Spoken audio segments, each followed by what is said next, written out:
Topic natin ang benepisyo ng pag-ehersisyo. Maraming klase ng ehersisyo, pero ito yung paglalakad. So, ibibigay ko sa inyo, bakit kailangan tayong mag-exercise? Una sa lahat, ehersisyo ang pinaka-importante para humaba ang ating buhay. Sino ba naman ang hindi gustong humaba ang ating buhay? Pangalawa, yung klase ng pagkain na kakainin natin. Siyempre, kung ano yung ipinasok mo, dun ka kukuha ng nutrisyon. So, dito mo kailangan yung mga munggo, gulay, isda, prutas. Ikatlo, kailangan mo ng tulog at pahinga.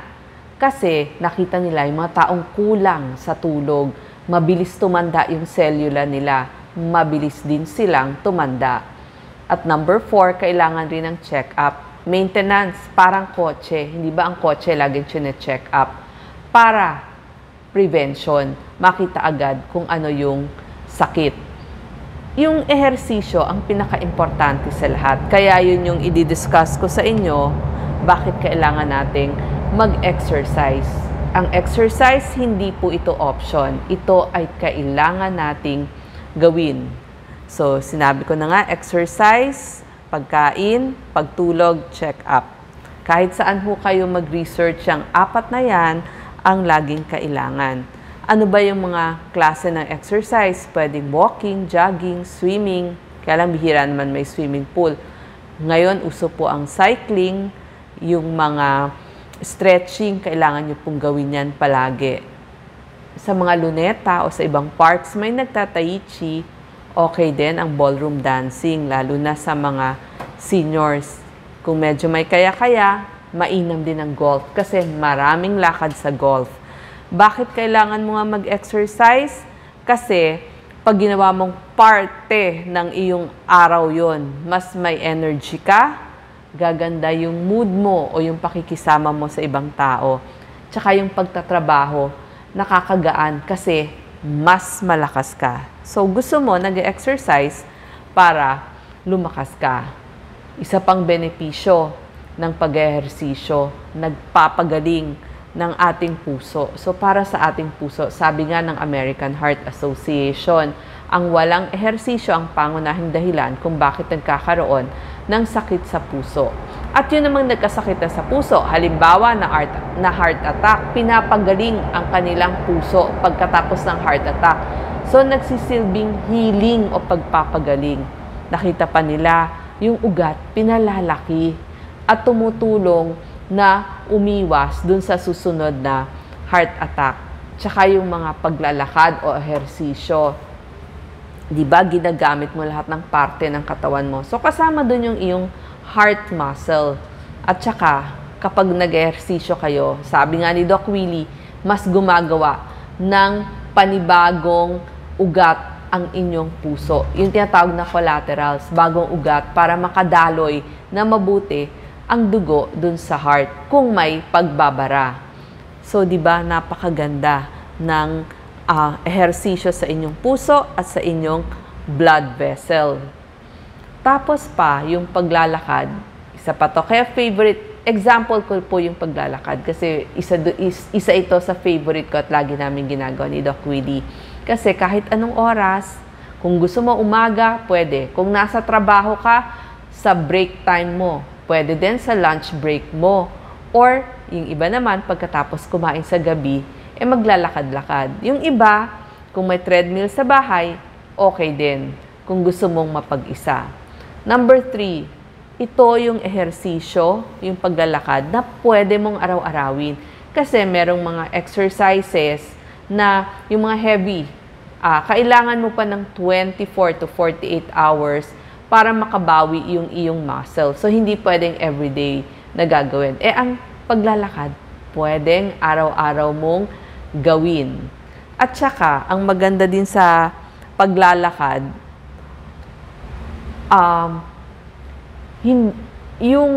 hindi ka sobrang pawis na pawis. Hindi ba may mga exercises sa sobrang mong pawis, kailangan mo ng maligo, hindi ba nakakahiya pag talagang basang-basa ka? Ang maganda sa lakad, sabi ko nga, kapag break time ninyo, lunch break o kaya coffee break, pwede kang maglakad sandali. Di pagbalik mo, medyo okay ka, suklay ka na lang ng konti. Hindi tulad na ibang exercises, pati buhok mo basang-basa. Tsaka pag tinatamad ka, pagkagising, pwede kang maglakad kasi parang mabubuhay yung mga ugat mo, tsaka yung utak mo, yung nervous system mo. So, mas magiging alert ka. At ang paglalakad din, ito yung oras para mag-isip ka. Kasi hindi ka naman pwedeng tumingin sa cellphone, madadapa ka. Walang emails dito, walang chat. So, yung iba, habang naglalakad, kung wala namang kausap, yun yung pagmumuni-muni o pag-iisip nila. Ito pa ang benepisyo, bakit kailangan ng mga exercises. Nakita nila, yung mga taong nag-exercise na papababa ang risk ng pagkakaroon ng iba't ibang cancer.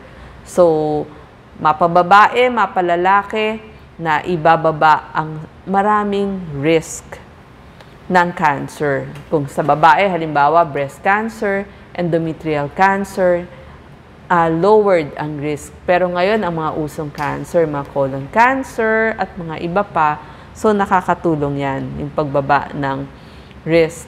Tapos, ang maganda pa, kapag naglalakad kayo or nag-exercise kayo, maganda sa brain, so nakaka-decrease o nakakawala ng stress, ng galit, mas maganda yung mood ninyo. Sabi ko nga, lahat ng muscles gumaganda, nagagamit, mas tumitigas. So, in a way, mas lumalakas kayo. So, pag gumawa kayo ng inyong trabaho sa araw-araw, mas malakas na kayo. Mas yung bones ninyo, mas matibay. Kasi pag matibay ho ang muscle nyo, mas hindi nababali yung inyong bones. At syempre, gusto natin, tamang weight tayo. Ayaw nating tumaba maigi. So, ito yung mga pampabawas ng calories. Yung heart na, banggit ko na po, yung mga hindi matunawan, yung mga nagko-constipate, hindi madumi. Pagkakain, maganda ho, maglakad-lakad para sa digestion. Tsaka sabihin nyo, nako, may rayuma ako, hindi ako maglalakad o hindi ako mag-exercise. Mali po, mas kailangan yung gamitin yung inyong mga joints o yung mga dugtungan para, kumbaga nga, mas nalalagyan ng oil, ika nga. Ang dami pang benepisyo, yung walking o kaya yung pag-exercise. Siyempre, ayaw niyong tumaba, so tamang weight. Tapos, yung walking hindi mo kailangan ng special equipment. Nakakapagpababa ng bad cholesterol. Di ba, pag nakitaan kayo, mataas cholesterol nyo, mataas ang inyong blood sugar, di ba, sasabihin, mag-exercise, maglakad. Nagpapababa ng bad cholesterol, nagpapataas ng good cholesterol. Pati po yung mga may high blood, kailangan may form of exercise din. So, kasi nakakatulong nga ito sa pagbuka ng inyong ugat. At kahit nagkaroon kayo ng atake sa puso, part po ang paglalakad or exercise pagkatapos ng heart attack. Kasi kailangan palakasin ulit yung inyong heart muscle. So, napakarami po talagang benepisyo para din sa balanse ninyo, lalo na yung mga mahihiluhin o mabilis ng matumba. Kailangan ho yan. Tapos, yung laging anxious or kinakabahan, pantanggal ho ito ng inyong kaba. Mas nagbibigay sa inyo ng kasiyahan. And next, sabi ko nga, para humaba ang inyong buhay, kailangan nyo ng tulog. Yung tulog na marami na ho kaming video si Doc Willie, paano makatulog ng masarap. Siyempre, kailangan ididilim yung kwarto, walang gaanong ingay, tamang temperature, pare-pareho ng tulog, oras ng tulog at oras ng gising. So, panoorin nyo na lang po at i-search ninyo. Ang next po ay yung check-up or maintenance. Lalo na ngayon, kailangan meron tayong yearly check-up, parang kotse. Ano ba yung kailangan? Pag check-up, edad 50 pataas. Siyempre, kailangan muna ng urinalysis, yung ihi, pinapacheck. Blood pressure check-up, part of the check-up po yun. Blood test, magpapakuha po ng dugo at dadalhin sa laboratorio kada taon. Yung chest x-ray, kada 5 taon, pwede na ho yan.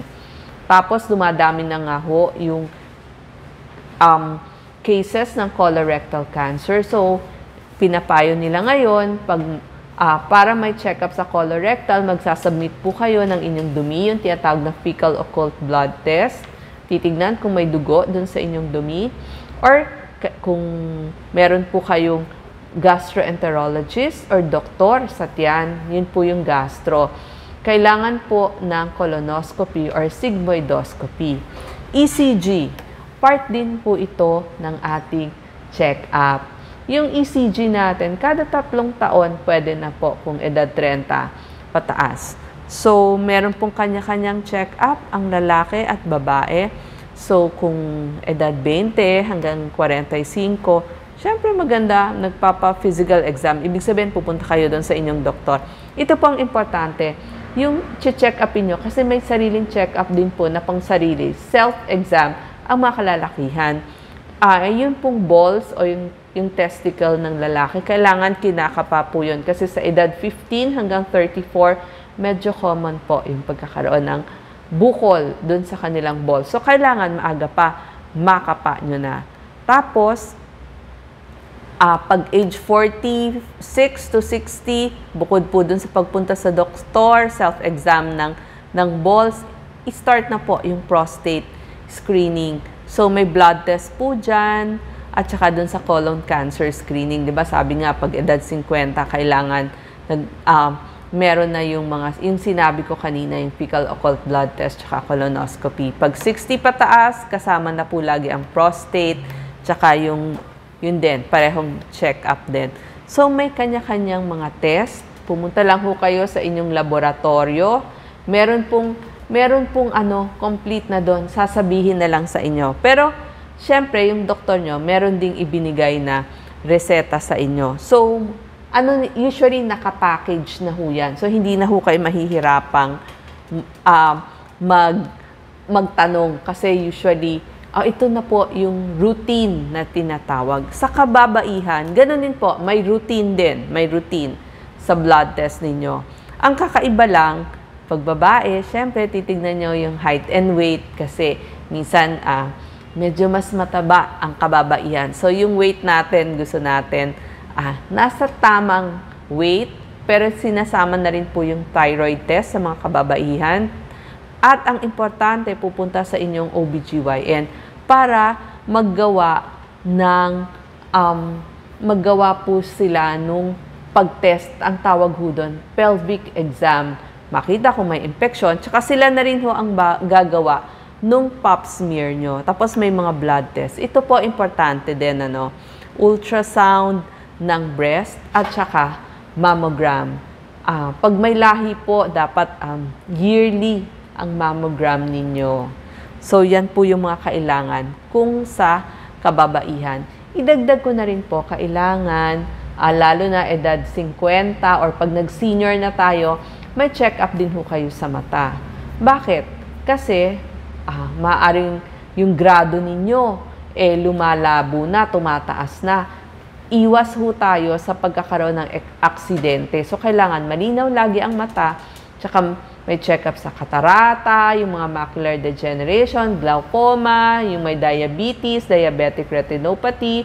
So, yung mga mata natin, pag biglang sumakit, nagkaroon ng parang may dumadaang mga ilaw, o kaya dumami yung itim-itim, kailangan ho, punta na ho tayo sa ating doktor sa mata. At kailangan din po, meron ding ear check-up kasi marami nga humihina ang pandinig, nagkakaroon ng baradong tutuli. At marami sa atin may problema sa balanse or vertigo. At saka pag umiidad, nawawala po ang panlasa at saka pang-amoy. So punta po kayo sa ENT doctor. So ito po ang mga paraan. Gusto ko pong humaba ang inyong buhay. Salamat po.